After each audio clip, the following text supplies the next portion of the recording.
everybody. Welcome to the SyFy Sistas podcast, where we give you our point of view. Today, we're doing the SyFy Sistas TrekMovie.com takeover. Say what? What? I'm SyFy Sister Tamia, and I am joined by my sister Subrina Wood. Whoop whoop. Fran T. What's up? And JD Keeling. Hi. We are going to discuss the Star Trek Cinematic Universe, Black representation in Star Trek Cinematic Universe. But I think we had all voted that we were going to call it just the Star Trek Cinema. Yeah. Right? Yeah. Sounds a lot better. A lot less pretentious. STC. Yeah, we have a new acronym to remember, y'all. It's STC, and that means Star Trek Cinema. So we're going to talk about all the great Black actors and actresses who have populated our favorite franchise of movies over the year. And guiding us through this discussion today is going to be none other than Sister Subrina, whose alter ego, shall we say, is the Cinnamon Cinephile. So if y'all haven't checked out the 5x5 podcast, you might want to check that out, because this sister knows her movies, and she is the natural person to guide us through the STC Black People Edition. Subrina, take it away, please. Oh my God, I love that. The STC. Yeah, that's what we're talking about today. So this idea came about after our trip to Vegas. It was Fran and Yvette and myself that managed to go to Las Vegas, and we got on the Roddenberry stage panel list. How did that happen? I don't know. But John Champion was so nice to invite us. We got a nice spot at 12 on a Sunday, and we were on the panel with someone from TrekMovie.com, Kayla. And so Kayla. Hey, Kayla. Thank you so much. So, Fran, was this like a fun time or what on that stage? It was a blast. We had a natural blast. It was just wonderful. I loved it. Yeah, so it was TrekMovie.com, and it was our other Trek geek people from Deep Space Pride who also joined us, Mike.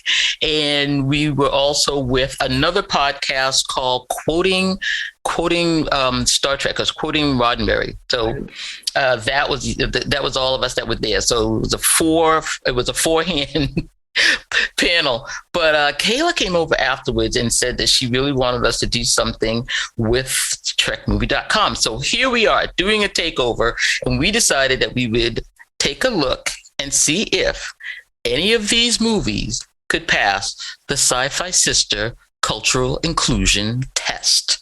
And so let me tell you a little bit of what we decided we were going to do with this test. There's a thing in the world, if you're into movies, there's a thing in the world called the Bechdel-Wallace test. And it's just got that name because these two women made a comic strip about this test. And it was about women in film. And the test is, if there are two women who have a conversation with each other about anything other than a man, it passes the test. And believe it or not, many movies do not pass this test. So we decided to do our own little riff on the Bechdel-Wallace test, and it's the SyFy Sister Inclusion Checklist test. So, sisters, are you ready to run down this STC and see if they can make it on the SSIC list? Sure. Whatever she just said. Yeah, what she said. So here's the test, just so you know what we're looking for. But we're going to talk about this movie. We're not going to tell you who's going to pass the test and who hasn't yet. But here's what we've got for our list. There have to be at least two main characters of color. Their dialogue is more than merely supportive of the white characters. 3, they have a skill that contributes to the survival of the group. 4, they don't have a criminal record. 5, has to have a positive relationship with another character. And 6, is not a magical stock character. So that is the SyFy Sister Inclusion Checklist test. And we're going to see if the movies of the STC make it. So, what do you think about that test, sisters? I love this test. I think it's a lot of fun. I think it's a lot of fun too. And I think it's going to be kind of cool trying to see if they can pass this test. I think they might have it in the bag. I'm confident that Star Trek is going to be able to do it. What do you think, Fran? We'll see, because I don't know. I was watching some stuff and I was like, Well, not all right. according to this test. So let's get into it. No, I'm confident. I'm feeling like there's going to be at least a couple of movies that are going to be able to pass our test. So we've got 13 films, right? We've got 13 films in the STC, starting with Star Trek: The Motion Picture and ending with, Star Trek Beyond, which just ended. Now, we just heard that Paramount is announcing 2 new Star Trek films, and one of them has the dreaded J.J. Abrams attached to it. But I'm gonna let that go. No judgment, though. No judgment. I love JJ, but can we keep the ship in the air? Can we keep the ship in the air? Can the ship fly? Can the ship just fly without you just cracking it all up? And I know some people like to see things blow up, but I don't want one of those things to be my enterprise. So going back to the 13 films, I noticed that the films are grouped for me in 3 different areas. We have the original crew of the Enterprise, the TOS film, and we've got 6 of those. And then we have 4 by the Next Generation crew. And then we have 3 in the Kelvin universe. And so why don't we just start off and you just say, like, which one of your crews did you like the best in these films? Which is your favorite crew? I got to say, Fran, you go first. Of each group, or is it the TOS group, the Next Gen group, or the Kelvin group? Who's your favorite? My favorite crew actually was Next Gen. Oh, wow. Surprising. My favorite movie actually is First Contact. So I would have to say that's my favorite. Because, Alfred Woodard was in it. The Borg, and, I just, it's my favorite movie. And it had enough action and enough cerebral stuff in it to be Trek. So that's my favorite crew. Okay. Tamia? I actually really enjoy the TOS movies more than anything. Those are the ones that are like comfort food for me. I mean, I didn't see the motion picture first time around. I was too little when that first came out, but I saw Star Trek II, Wrath of Khan in the movie theater. And it was, to this day, one of my all-time favorite movies. So, I'm very forgiving with the other Star Trek movies, the one with the whales, etc. I kind of like those, So I just have a good time. Wrath of Khan is your favorite? I think Wrath of Khan is my favorite Trek movie. Yeah. Okay. Well, I guess I should say the Kelvin crew, because well, say the truth, woman. Listen, say the truthfully, truth. Chris Pine could just make me say that, but I love me some Chris Pine. But I would say, actually, going through this, is getting ready for this show, I did rewatch a lot of the films, and I gotta say, my favorite are the TOS, the original crew. I mean, what am I going to say? I'm an OG, of course. TOS crew, Captain Kirk, the real Captain Kirk. Come on now. And I would say my favorite of that group, and it's really hard. The Search for Spock is coming up really hard and fast from 3rd position. And I will have to thank, Nerd Trek for that, because they asked us to be guests and to discuss that show. Remember, Tamia? And we watched the movie to be guest on Nerd Trek. Hey guys, if you're listening, and we know you are, how you doing? You did Search for Spock, and I did Undiscovered Country with them. Oh, that's right. That's right. The two of us did Undiscovered Country, which is also a great movie and underrated. I tell you, and thanks to those two appearances, I really had to say I enjoyed The Search for Spock. It's becoming one of my favorite of all 13. But absolutely, my absolute favorite. And if you've ever seen my office, it's definitely The Voyage Home. There's not a bad scene. There's not a bad moment. The whales. The one with the whales. The one with the whales. I love that one too. I love it. Can I just let people know that the reason that JD is not weighing in right now is because we've had technical difficulties with the Zoom crash involved. So we're hoping that she'll be able to make it back. So everybody keep your fingers crossed that she'll be able to make it back. Yes. And we'll ask her what's her favorite. Yes. Hopefully she'll say Kelvin. Because we're missing our millennial point of view. And oh my God. And that makes me sad. Yeah, you two flip-flopped on me. I was like, wow, that was interesting. Well, I excuse me. First Contact of all the movies has always been my favorite. Mm-hmm. It's always been my favorite. I mean, before it came out, The Wrath of Khan was my favorite. Mm-hmm. Uh-huh. But then when First Contact came out, that was my favorite. And I think, part of the reason why I brought it up here is because of Alfre Woodard. That she was in it, and the part that she played in it, and see that she passed the, Okay, let's see if your movie can pass the test. Yeah. I'm gonna apply. Okay, we've got First Contact, Fran's favorite, Alfre Woodard, Academy Award nominee for Cross Creek, and Emmy winner for a bunch of I think Miss Evers Boys. I mean, we just talking some class acting in this one. Original player on Saint Elsewhere so many years ago. Mm-hmm. Yep. With Denzel. Yep. I think I just want to give some new Trek movie love. Because I do love Zoe Saldana as Uhura.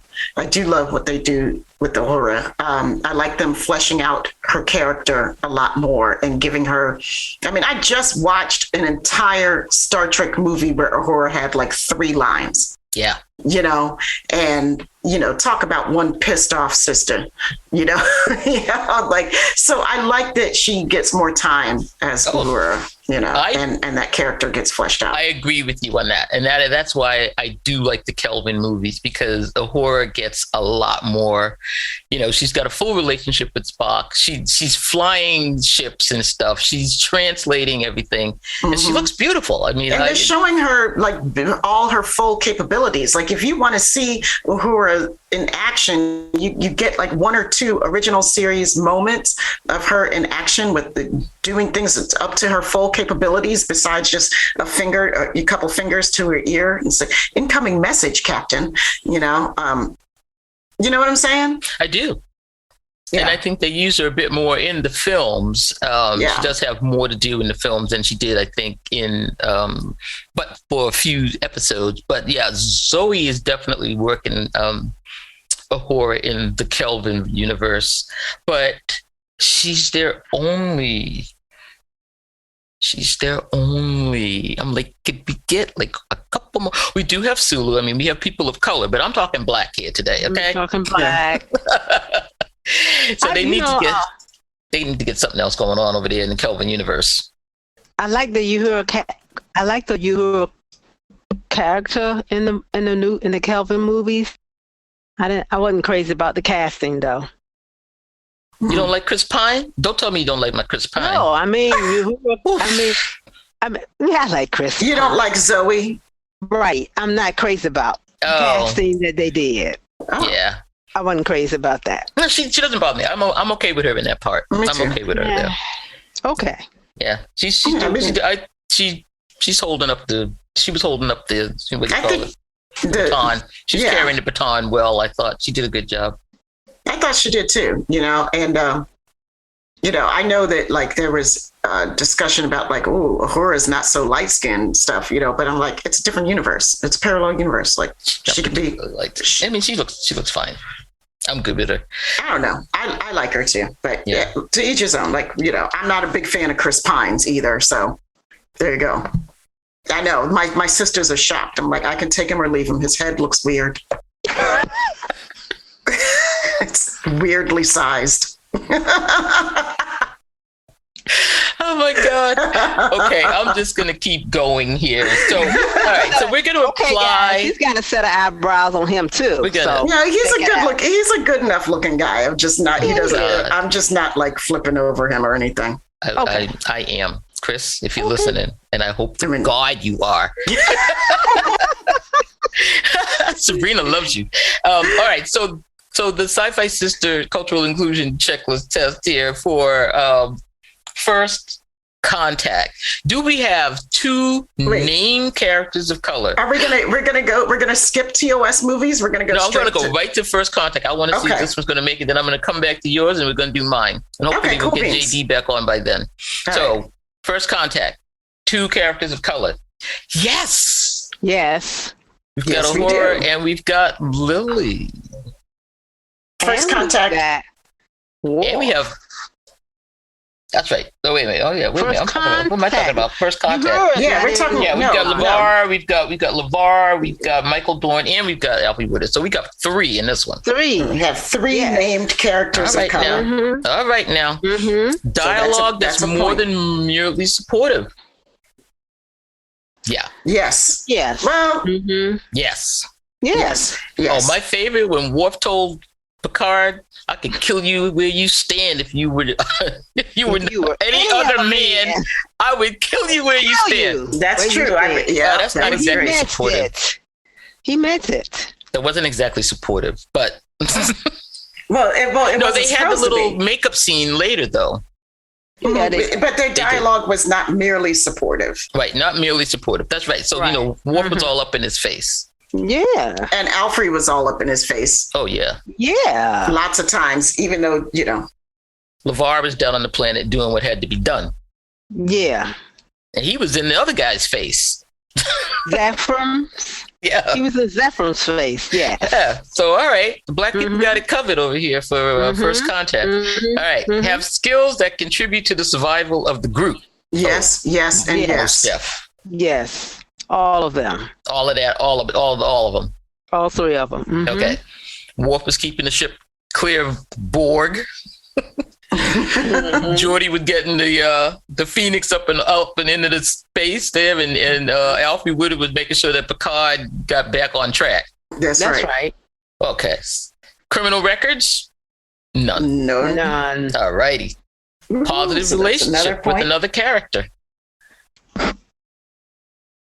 Yes. Yeah. Well, Alfred was a double-edged thing I think she was positive for Picard. Yeah. And definitely for Zephyr Cochrane. Right. Yes. Absolutely for Zephyr Cochrane. Yeah. And we know that Geordi and Worf had positive relationships with other characters. Yeah. Right. And really, Worf was definitely trying to tell Picard what was happening here with the ship, but he wasn't listening with the Borg.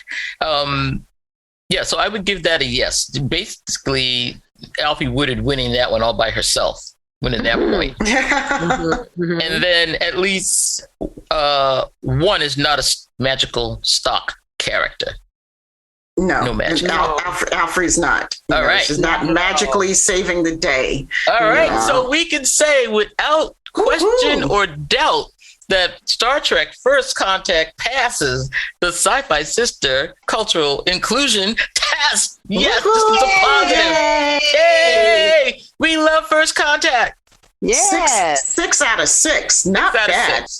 I feel like, where do we go from here? Like, oh my gosh, what a great start. I don't know. That might be the winner of the whole thing. It's entirely possible. All right. So we're going to go back to your first pick, Wrath of Khan. Oh, man. Everybody talking all kinds of smack about Wrath of Khan, but it's just a movie for black people in the STC. I don't know. I don't know. I think we got it.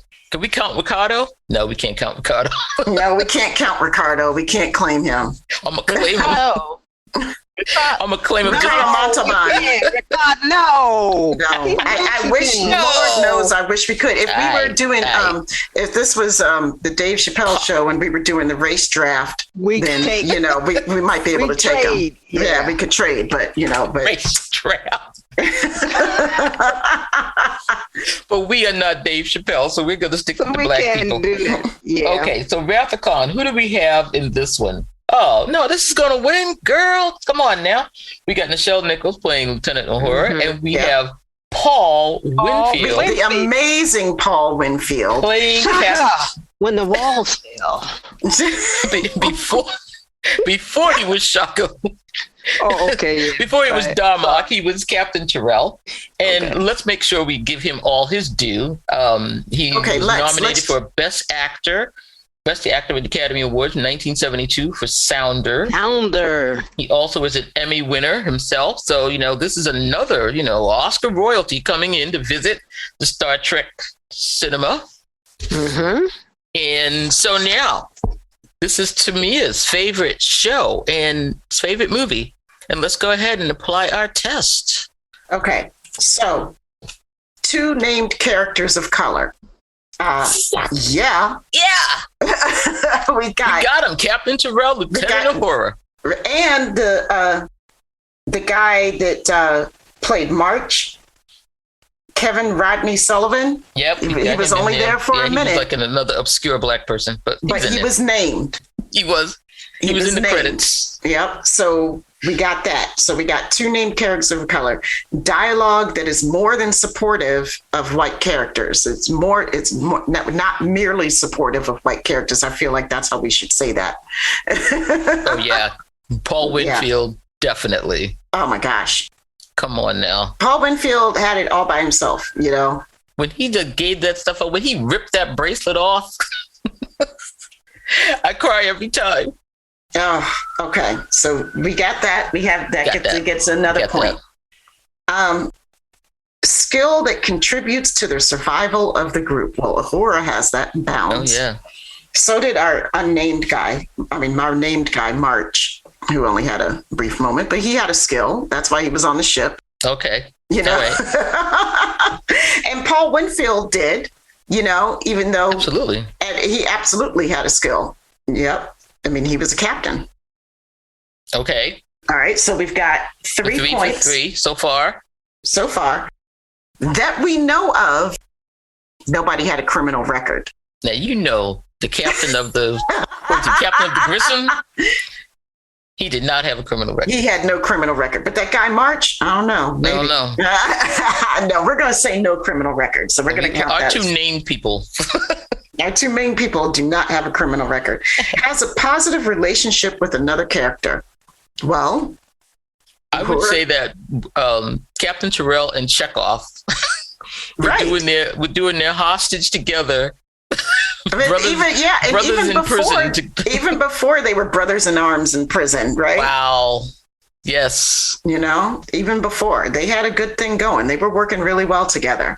And we know that Uhura has positive relationships with her shipmates and others, right? And not a magical character. No. There is not a magical character. I do have an issue with this one. It's not a magical character, but it's another trope.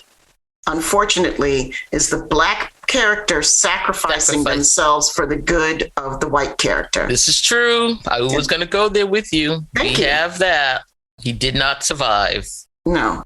I mean, he literally bit that bullet. He took that bullet, He did. But I would say that it fit the story. I don't think it was outside of the story. Like, when it happened, you didn't say like, oh, of course they're going to kill the black man. You were like, oh no, the captain is going to sacrifice himself. Yes. I mean, that's in fairness. That is, one way to look at it. Then I'm like, well, Chekhov survived. Couldn't we figure out a way, for the captain to survive? Like, he's like, no, immediately, like, no, I'm done. Right. I'm dead. Chekhov made it. He's dead, Jim. He's dead. All right. So are we giving this a qualifier? No, we're not giving it a qualifier because he wasn't a magical character. No, it was not a magical character, according to our list as it stands, because we did not include that one important criteria about Black people sacrificing themselves, Black characters sacrificing themselves, which, like, when we revise this, I really need to include that. Okay. You know, because that's something we see all the time. All the time. So, but according to our list as it stands, we got 6 for 6. The Wrath of Khan gets a 6 out of 6. Yay! All right. So I think, just to be fair, because we've got one TOS crew getting a pass on the SyFy Sister test, and we have a next gen crew getting a pass on the SyFy Sister test, I think I'm going to just have to apply this test to one of the Kelvin movies to see if they make it.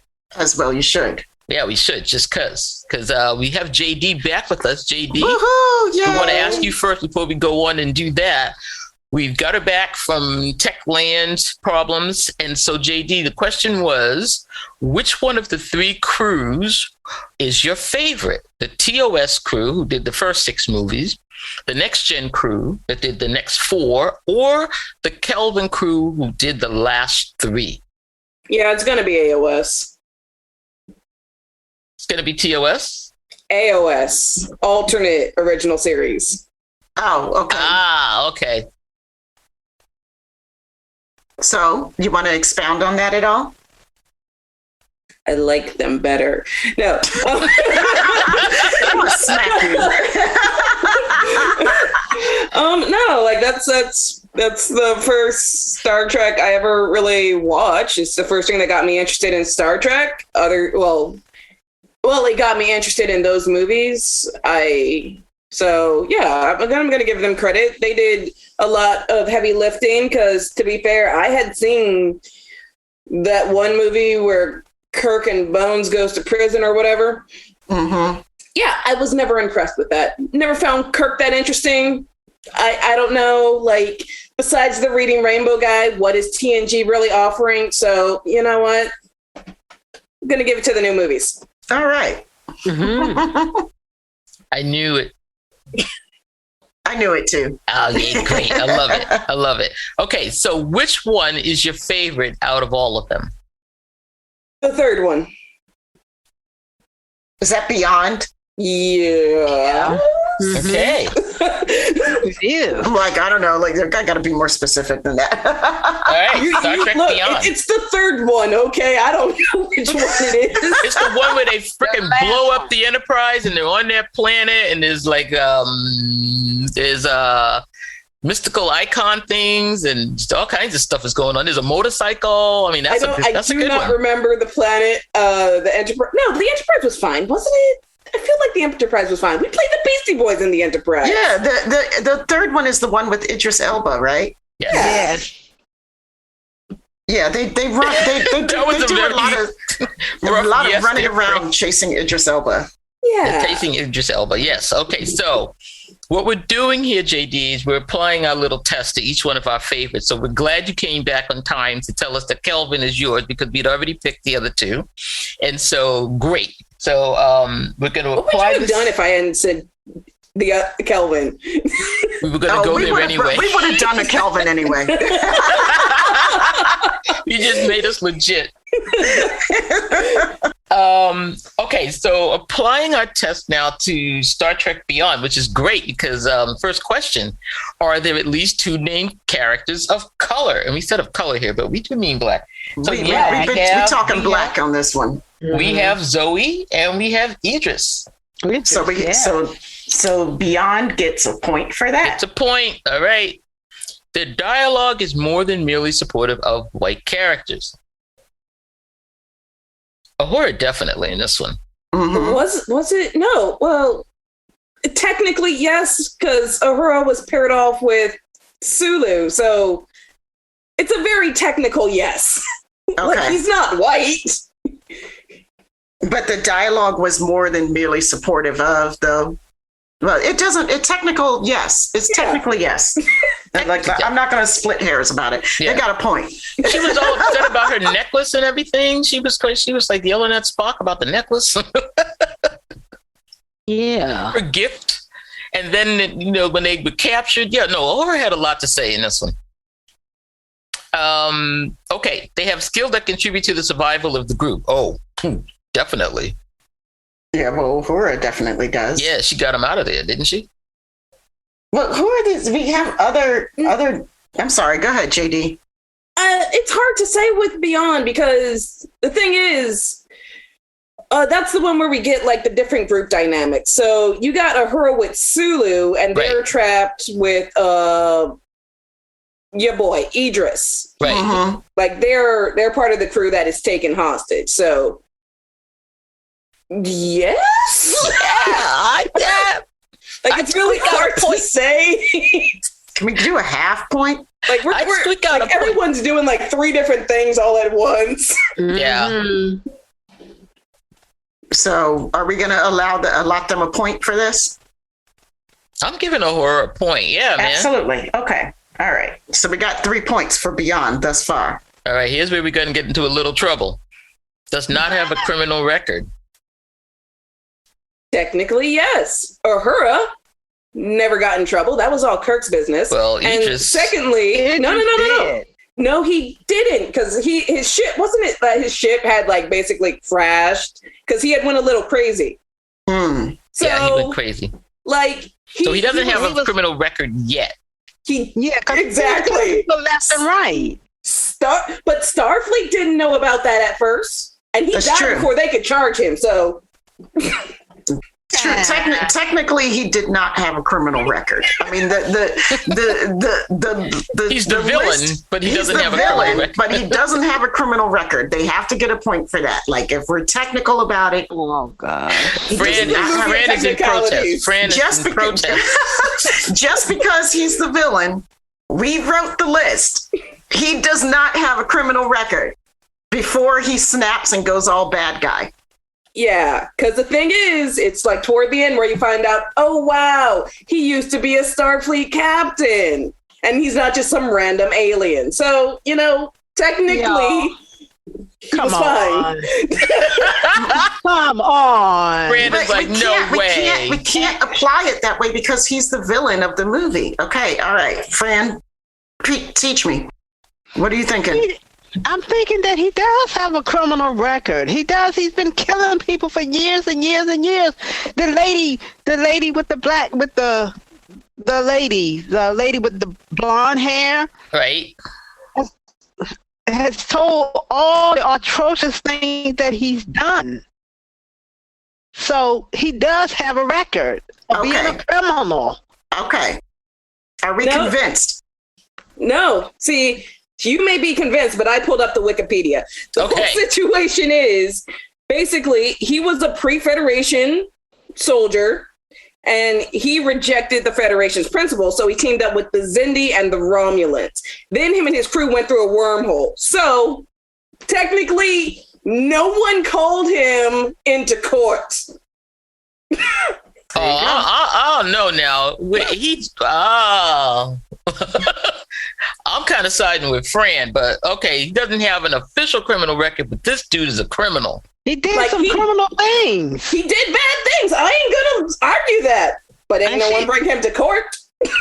Ain't no record. All right, we're going to give him that point. Oh, there is a record. Have been protest. The girl did say there is a record. She told Scott, you know what you call him, Montgomery Scott, all the atrocious things he's been doing for years and years and years. So he's done criminal things for years and years and years. He didn't go to court because there was no court there to try him. They couldn't catch his deed.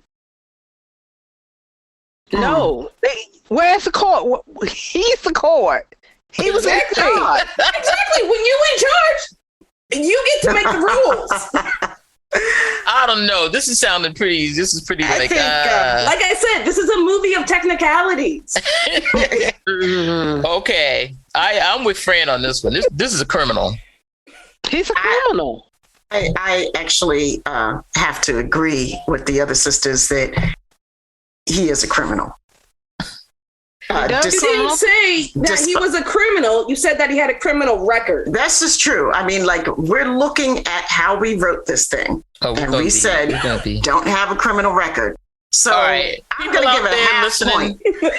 I'm giving it a half point. I'm going to give them, You give them one and you give them the other one, but we're going to be protesting. It's a half of a point, and I'm the one who's keeping score. It's a half of a point under protest. Has a positive relationship with other character. Uhura, yes. Him? No. Yeah, but Uhura does. Yeah, Uhura does, but not him. So there we go. We got a black person that has a positive relationship. Yep. And at least one is not a magical stock character. See, they're going to win this because of Uhura. Well, they're not winning. I mean, they're going to get that point because of Uhura. No, they're a half a point behind. But they're. No, I'm saying they're going to get this point because of Uhura. It's just magical. Yeah, he wasn't magical. No, there was nothing magical about him. So they have two non-magical Negroes. Right. And they even interact with each other. Right. So they get that point, honestly. Okay. So you're saying, but for the contested 1 point of the criminal record, this pretty much passes. You got at least 5 out of the 6. It passes with the technicality. It has a 5.5 rating. With technicality. Actually, it would have passed even without that point. It would still pass. Like it's got a 5.5 at this moment, but it still passes. Yeah. We're good. They did. We're gonna give it a thumbs up. Got enough black people in there, even though one of them is kind of. Now, the only thing, my problem with this movie is that this movie was advertised as having one of the hottest black stars in it. Had him sitting up there in the chair, doing all kinds of things, making us think that we're going to see some Idris in this film. And then you go ahead and do a Michael Dorn, LeVar Burton, and put some stuff on his face. So I don't even know that's him, or even that it is anybody black, until the last 10 daggone minutes of the film. So that's my problem with this film. But other than that, it could have been anybody under there. Yeah, and I mean, I think that those 3 films, like they're some of the films in the STC are do a great job by passing our test. Like our test. Kind of the bar is set kind of low, like some of these films. As was the original Bechdel-Wallace test. We're not trying to make it a high bar. Could you just do this much for a sister, please? So some of them can pass the test with 1, or 2 characters, and some of them pass the test with like many more than the 2. Well, I think the thing to say is Star Trek, because of the nature of the crew, where we do have black people in the crew, is going to be able to pass this test or at least get a couple of these things in here. But, I think one of the things I want to say about these movies is that they have a heavy reliance on the fact that they've got a LeVar or a Michael Dorn or Zoe in it, and they don't put anybody else in it. And one of the things I will say is I sort of wonder sometimes, just be serious for a moment, we're having a good time with all of this. And I know Star Trek is, part of my heart, and I love it. And they've done a lot for black characters and black actors. All the black actors that I have seen that have come from the crew are still friendly and working with the studio. So, there hasn't been any like, oh my God, these people are horrible and they're walking off in distress. So we give Star Trek all that love. But one of the things I do worry about, and I see sometimes, is that there's this thing in Hollywood when you come to the movies, not the TV series, because I think the TV series stand head and shoulders above the movies when it comes to inclusion, is that Hollywood has this whole thing in their mind that black doesn't travel, and that they don't want to put a lot of black characters front and center of a movie because they are afraid it is not going to bring back the gross receipts from worldwide distribution. And one of the first people that will tell you that's true is George Lucas. And you saw what happened in the Star Wars franchise. And, he said right up when he was making that black movie, it was not one of the Star Wars. He was making Red Tails. He said he could not get an investor to do Red Tails, which was the story of the Tuskegee Airmen of World War II, the black flying aces. he couldn't get any investors for that film for a long, long time because they kept telling him that black casts don't sell overseas. Right. And I don't think we've really cleared that bar until Black Panther and Chadwick Boseman. And so now we see how important that film is. And so I hope that when we come up with the next 2 Star Treks, we have more than just relying on Zoe to pass this test. Absolutely. Is it going to be the Kelvin? We don't know. Don't know. We don't know yet. But I understand her point. Like, yes, like that we have more than just 1 or 2 representing on main parts, main roles in the movie. You know, I feel like one of the like TNG movies, you know, they had Guinan. Yes, let's talk about that. They did. You know, they had Guinan. You know, Michael Dorn was, you know, representing as a Klingon, you know, so not really representing as a black man, you know, even though we all Klingon though. Even though, yeah, we know he's a black Klingon. We know he's a black Klingon. He's a black Klingon. So yes, Generations isn't, so you know. Yeah, you know, so we do have Generations. We have her in it, Whoopi. And we had Tim Russ, and we had LeVar Burton, and we had Michael Dorn. So Generations had quite a few, and they could definitely pass that test. Mm-hmm. So, you know, even though sometimes we kind of say, is Guinan character really not magical? She's kind of magical. Sometimes she is, but her race, I kind of excuse it. I think what do you all think? Do you think they wrote her that way so that her race would be a race of listeners? Because her species is a species of listener. Yes. So now that we have other Allurians, I will say she's not so magical to me. Right now. So we meet some more in Generations. We see there's a shipload of them. I'm like, okay, so all of them have this thing. It wasn't just Guinan. But yeah, so.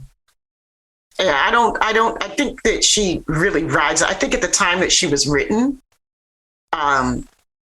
I absolutely would have called her a magical Negro. Yeah. You know, absolutely. I don't think that, I don't think that there's any way that you can look at that role and not say that, especially if we were watching it during the time it was out, you know? I mean, she was, you know, but I don't care why practically they decided to make it that way, but she was the one who was always, you know, she seemed so prescient. She knew stuff. And, you know, she was the one who was guiding Picard's journey. You know, she was acted as his moral compass. And we get cast in that role often, whether it be through a magical Negro stereotype or a nanny. You know, we often get cast in the role of playing the moral compass for the main white character. Hey. Yeah, because she even did that with Riker in Best of Both Worlds. Right, like, you know, like our job here is to keep white people on track. You know, I have white friends that try to do like that. I'm like, whoa, no. So you know, like not white friends. My friends are my friends, and yes, we talk like friends. But like, there's a woman in my office who tries to do that sometimes. I'm like, I don't know you like that. I don't know why you're looking at me. Well, let's hope that Picard brings Guinan into more of a flesh and blood Allurian, and we see a little bit more of her. I mean, we did get to see, you know, some of her story, which is the one thing you can do to stop that trope is to give me more background and to give me her in some other way. So they did talk about her, you know, her father. She mentioned her father. She mentioned she was married. She gave us some more information in a couple of episodes and in this movie. But I hope that there would be more to her in Picard. I'm very anxious to see what's going to happen there. And I would love to get the backstory about her in Q. Aha. Yeah, I really want to see that one day. I want to know that. Yeah. I think, and I know we're not talking about it, but I think it's going to come up in Picard. I do. I think they're going to, they got the 2 of them in there. We got to find out what that was all about, what all that. Yeah. Okay, so we've got our three favorite movies, or our representatives of each one of these. We've got Wrath of Khan, we've got First Contact, and we have Star Trek Beyond. And so it's funny too, because I think we picked the biggest money makers. Yeah, that's funny. Well, there's a reason why they're the biggest money makers. We love them. Yeah. But I just want to point out that if you want to really look at which movie gave you the most bang for its buck, it's definitely. Let me guess. Can I? This one? What? What is it? She said Beyond. No. Yeah. I'm going to guess. Beyond gave you the most money. Yes. It was also the most friggin' expensive. I thought they made the less money of the three movies. Oh no, I'm sorry. Into Darkness made the most money. You're right. Oh, It was the least money of the three movies. But you asked for the bang for your buck when it comes to representation. No, when you talk about how much of the movie cost and how much of the movie made. Because I was going to say when it comes to representation, I was going to say The Voyage Home. Voyage Home had a lot of star power. We have to talk about black that movie star for a power. minute. Yeah, but the movie that made the most money overall, relatively speaking, I mean, it cost $11 million to make. It was Wrath of Khan. Cost $11 million and brought back 78. So 700% return. Ain't no movie beating that. Okay. So so The Voyage Home had a lot of people in it, and then one of the most interesting admirals in Brock Peters, Admiral Cartwright, who I think is the only one who reprises his role in another movie. Right. I mean, we see admirals come and go in Star Trek. That's right. And Robert Hooke's Trouble Man himself was playing Admiral Morrow in Search for Spock, but we never see him again. Mm-hmm. But here we have Admiral Cartwright, and I think this is the first time we see Admiral Cartwright and his Brock Peters, who is also, you know him from Soylent Green, Carmen Jones, Kill a Mockingbird, and we know him as Joe Sisko in Deep Space Nine. Yeah, that's right. But here he is playing. This is his first Star Trek appearance as Admiral Cartwright, who said the incredible line, "Get him back! Get him back!" I love it when he's just screaming into that camera. He's going to get Kirk back because Kirk is telling us how he's going to save the universe again. Thank you. But we also have in there Madge Sinclair. Madge Sinclair, yes. And she too makes another appearance after this movie. She comes back in Next Gen as Geordi's mom.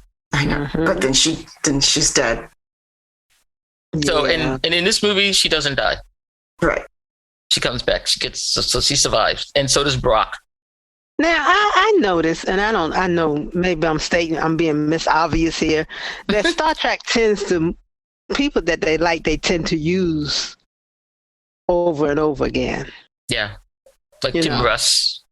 Yeah. Mm-hmm. They tend to use. They can recycle some actors. Yeah, they do.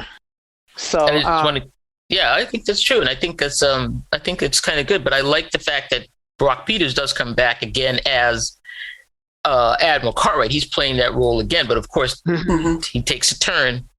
Yeah, he takes a little turn. Yeah, he's an admiral. He can't help it. He's a badmiral. Yeah, he turned into a badmiral. But I liked that too, honestly. You look at Paul Winfield. Okay, he played in the Wrath of Khan, and he played one of the most highly thought of episodes on TNG. Yeah, they bring him back. So I like the way they do that. So does that mean we get Idris again? Can we get? Wouldn't that be nice? Maybe without so much makeup. Please, could he come back for Picard or maybe Strange New Worlds? Anything, please. One thing I do notice, Akiva Goldsman, we know you're listening. We want Idris. We got to give him a redo without the makeup. Yeah. So do we want to say anything about The Final Frontier? No. Rude. No. I think it's the best movie ever. How dare y'all? Okay, wait a minute. Hold on. Let me make sure I'm thinking about the same one. I do not condone the opinions of this podcast anymore. I quit.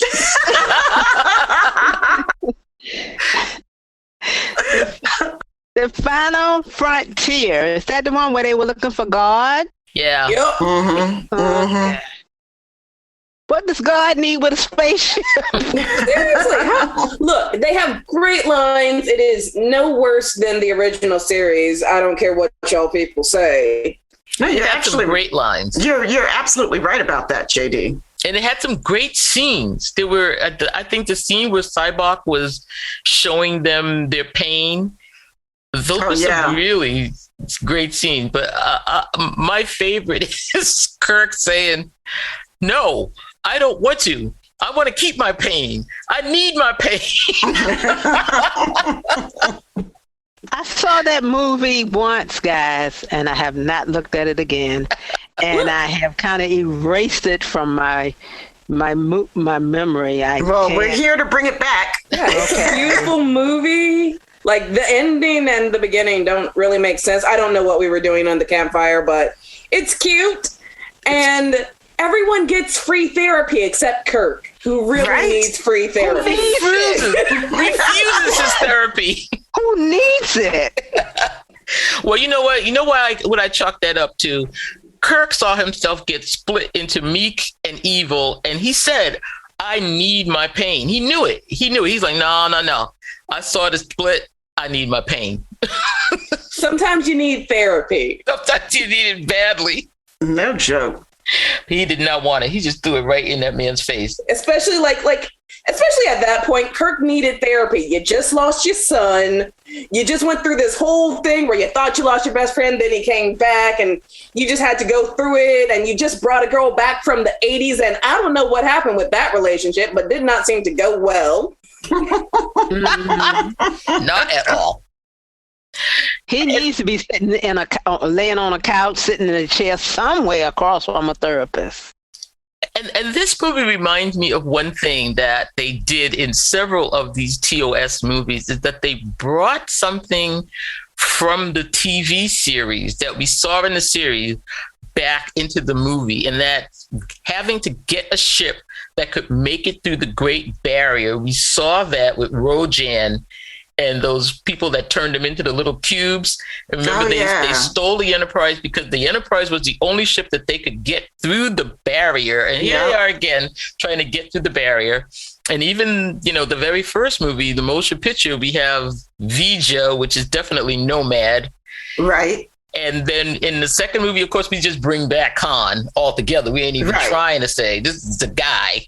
So I just like that they would bring these little things back from the series. Because as soon as they said they were trying to make it through the barrier, I was like, oh, man, the Enterprise has already been through there once. Yeah, yep. Was Uhura the only black person in the Final Frontier? She sure is. Yes. That's another reason why, Final Frontier, Final Schmuntier. And I have here in my notes, and I'm okay with that. We don't want anybody else attached. Don't bring anybody else in. Don't bring anybody else down. Okay, film.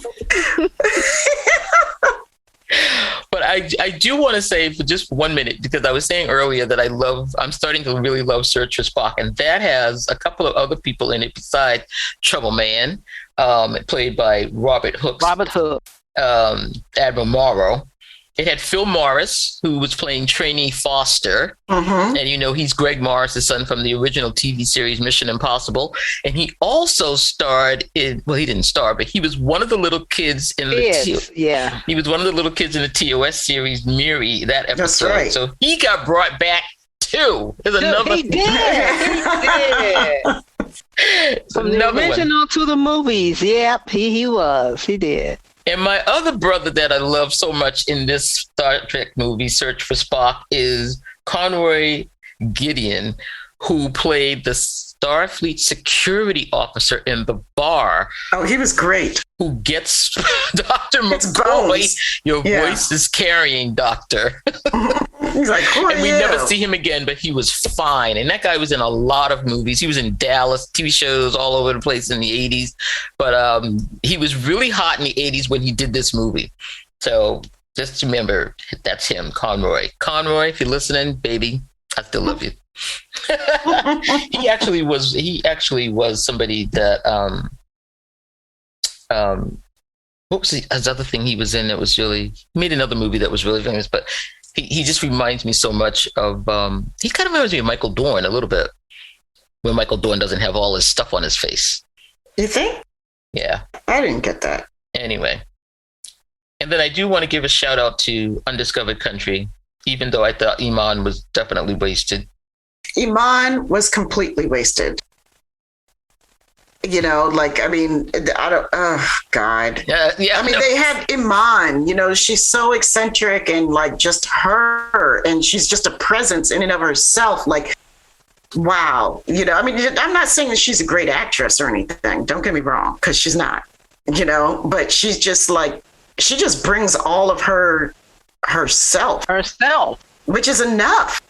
Jesus, that woman was amazing. Like, oh my God. Could you imagine? You know, if they had gotten Grace Jones to do that role, it would have been a totally. Wouldn't that have been dope?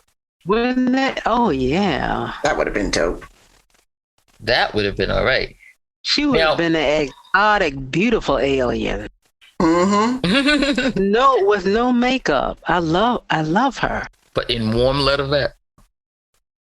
That was my favorite song. Yep, in warm leatherette.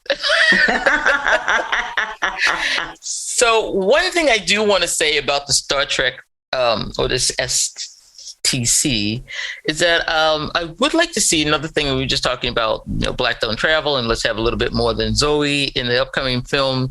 Maybe since the TV shows have already done it, I'd like to see somebody behind the camera. That's where we need to go. We've had Frakes. That's in the director? Yeah, Frakes is directed. I don't know. What's wrong with, LeVar? Yeah. He's directed. I mean, he has directed episodes that, it would be awesome if he could direct, or anybody. Like, I would love to see more representation. And I think we're getting that soon. I think so too. Mm-hmm. What about the sister that directed the first 3 episodes of Nell Culpepper? That's it. Yeah. What about her? She could do it too. She could do it. But we got JJ coming back, and I forget who the other person is for the first movie. Yep. Yeah. I mean, if y'all can see my face, it's like whatever. I don't care. But JD, are you happy that JJ might be doing another movie? Oh God, no. Okay. Oh, I thought he was good. Well, maybe. Oh God, no. Well, he said this on I can't think of it, one of the late night talk shows. He started off. I know y'all. Thank you. The Daily Show. Okay. Yeah, I'm not a fan of Star Trek, and he kept talking. We could tell. When he finally stopped, the guy said, I haven't heard a thing after you said you were not a Star Trek fan. Thank you. The audience, the audience was like, yay, I will say regarding JJ and that interview, that was the start of it, because he was saying, like, when he did the first movie, he wasn't a fan. And like any fan, he then started watching it and he got really into it. And that's how we got Into Darkness, because he went too deep. Yeah. Too deep. Okay. And Into Darkness has a few, they got a few Black people on the crew in Into Darkness. Yeah. The sister with the bald head, with the short hair, Aisha Hines, navigation officer. I was like, all right now. But they've got a few people in Into Darkness. Into Darkness. I just couldn't get with, and I like Benjamin. They whitewashed Khan. I couldn't believe they did that. Yeah, that was what killed me about Into Darkness. Understand. Now, here's what I'm saying about worldwide market. Why would you not put an Indian actor in that role if you're gonna send this movie around hi, the world, Bollywood. come on, Like Bollywood there's a ton of people. Don't tell me you couldn't find anybody because with no talent. Oh Come my on. God, I was hoping for some. I mean, I love Benedict Cumberbatch, but not in that. I mean, I was mad as hell about that, and I was mad, and I think that like if that had come about like today, he probably would have stepped down and not taken that role. he should have stepped down when He should have stepped down then, but I'm That saying was that the climate now is different. Even now, even 2013. Well, I mean, come on, that's 8 years. Yeah. I will say for Benedict, I understand why he didn't step down at that point because he was big from Sherlock. No, he was big from Sherlock, and that was his first like big Hollywood film. Absolutely right. So he just saw it come up. Right, he saw a good role, and it's not like, I mean, honestly, it's unfair for me to say, don't get your money, don't keep growing, don't take the role. I'm just saying, like, it made me hot that, I mean, that was I'm not mad at him. I'm mad at, like, exactly. Alex people. Alex Kurtzman was sitting right there at the time. He's mad at the executives who made that ultimate decision. Yeah, because now we just saw in Star Trek Day in the trailer, they've got a young woman that is playing sound like a relative, a descendant of Khan, or just a random person of Indian descent who happens to have the same last name, whichever seems more logical. It could be. You don't know. What the woman in the trailer? No, she gave her name. No. He said she's saying a random the same name. Oh, yeah. We don't know yet. She's Asian. Right, she's Asian. So I'm like glad that they've come back around, and don't give me any more of that crap. Yeah, don't do that again. Please. Don't do that. All right, so we've decided that we've got 3 movies out of each one of the generations that can pass the SyFy Sister test. We're very happy to say. What? What? You want to come again with that? I meant this. I said what I said. We have no idea. We didn't understand what you said. I got what she said. She's still complaining about Beyond. Yeah, ignore her. Yeah, I am. All I heard was understand, friend. Okay, thank God one of us did. I was trying to be, disruptive, and that makes sense. That I meant, yeah. Oh, well, you did that well. That's you. I wasn't trying to speak English. It worked. Thank you. Well, we got our 3 movies that could at least get 5.5 or above. How about that? 5.5 or above, yeah. 5.5 or above. We're going to give the whole franchise, STC. We're going to give it a thumbs up. We're going to give it a SyFy Sistas thumbs up for trying. We're going to give it an A for effort. But I think there's a few things that they could work on. B+. Well, it doesn't get a SyFy Sistas coveted 3 snaps in a circle. It only gets effort. Gets the thumbs up for effort. Okay, I'll give you a thumbs up. I'll go along with compared to the DC franchise, compared to the Star Wars franchise, I think they're definitely doing better. Marvel, I don't know. And I think that, we need to look at the time in which a lot of these movies were made and produced. They were far ahead of the curve. Absolutely. According to today's standards, we look at it and we go, I don't know. What have you done for me lately? You don't look so good. But when these movies were released, the Black people that they had prominently placed in the roles that they had was absolutely revolutionary. We did not have that going. Most of the Black people were in the original movies, which were from the 80s. We're kind of like going backwards over here. I don't know. So, like I said, I mean, they're heavily relying on one Black person or 2.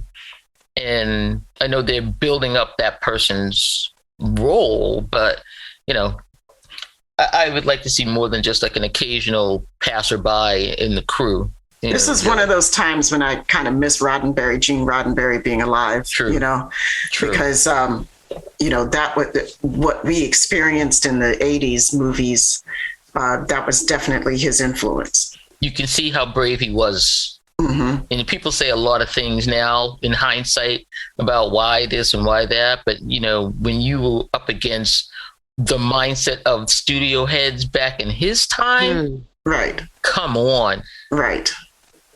So a black woman and an Asian on the bridge. Come on. In and in the movies, 1966? and come on, that's big. Yeah. So we're gonna say that the Star Trek cinema is doing all right, but we've got some work to do. We're hoping that the next two movies do that work. And if you guys want to talk to us about doing this work, what your comments are, what you think that which movies passed your test, and if we came up with some good judgments on these movies, you can let us know at SyFy You can leave us an email. You can join our groups on Facebook, the Mothership and the SyFy Sistas Book Club, MUTHASHIP. That's the Mothership on Facebook. And we are SyFy.Sistas on Instagram.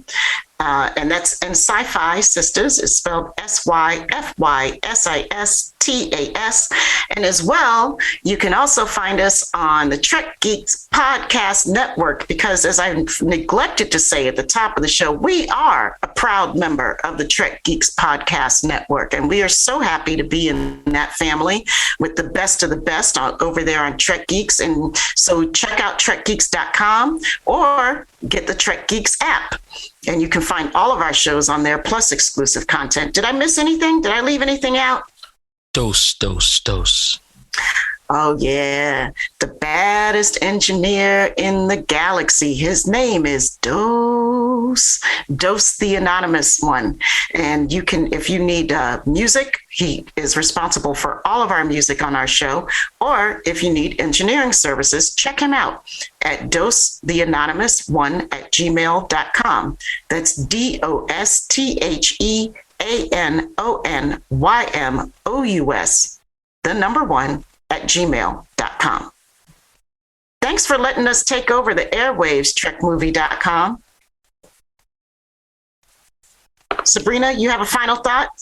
No, it's just great. It's been fun. I can't wait to talk to our friends over at trekmovie.com and see what they think about our show. And can't wait to read more about the movies that are coming out. I'm so excited. 2 new Trek movies. Yay. We know you guys are going to have all the scoop, trekmovie.com. So you guys, if you want the latest Trek news that's happening, check out trekmovie.com. They have great articles and they always have a lot of insight. And we're so happy to be hanging out with them today on their airwaves. And we love y'all. And thank you so much for listening. I'm going to say peace, love, and hair grease. Bye-bye. Later, guys.